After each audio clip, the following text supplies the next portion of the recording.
This is Gordon here at Uptown, Charlotte. Just finished wrapping this Tesla Model Y.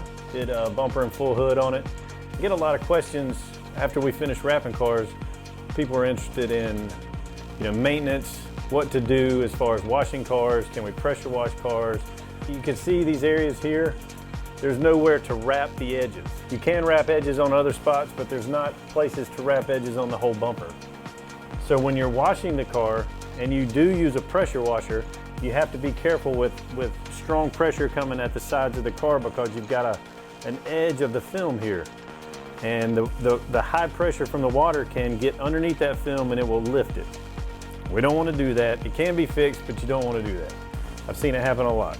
So the best thing to do as far as maintenance when we do pressure washing and stuff like that, I like to stand back away from the car and just kind of let the pressure washer rain on the car. Just let the water fall on it, get it wet, and come back, wash it, and then step back once again with the pressure washer to where the pressure's not right directly on the film. Then we're just gonna rinse the soap off the car lightly, just let it run off the car. We don't need to try to take the pressure washer and clean dirt off the film.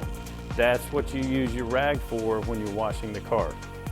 Long term, I think it's really good just to kind of come back and check your edges every now and then if you have to. I've wrapped many of my cars, and what I do over the course of the film or the life of the film, I like to just come after I wash the car and I'll take my finger and I'll run over an edge. Not hurting anything, just keeps those edges nice and stuck to the car. You don't have to worry about dirt and debris getting on a lifted edge and little things like that. As far as waxing the car, I strongly suggest you just use a spray-on detailer wax. We don't necessarily need to come on here with compounds and stuff and be rubbing on the film. That's not gonna hurt it, and you can do that, but I really believe this film is designed where it's pretty, it's a porous material, so it's gonna absorb a lot of the liquid waxes that you can just spray on there. And basically what that liquid wax is doing is it's just kind of keeping the surfaces slick. And when you have a slick surface and a clean surface, dirt doesn't want to stick to the car like it normally would.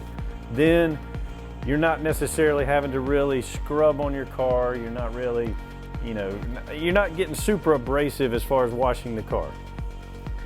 Other things that we like to do, we do like to use ceramic coatings after we wrap cars because that's going to, number one, cut your maintenance time literally probably in half.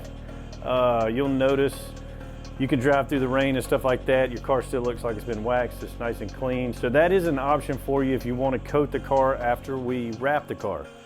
But that's, not necessary. If you're not going that route, the liquid detailer waxes will do the job. I think anything like the Dawns and the super abrasive grease cleaning soaps, I would steer away from those only because you're cutting into the material, the top coat of the material. The more you keep the material clean, the better it's gonna look and the longer it's gonna last. It's like anything else. The sun is tough on cars no matter what. So we're putting a 8mm material on your car that the sun's gonna beat on all summer long. So the more you can keep it clean and the less you're really scrubbing on the car, the better.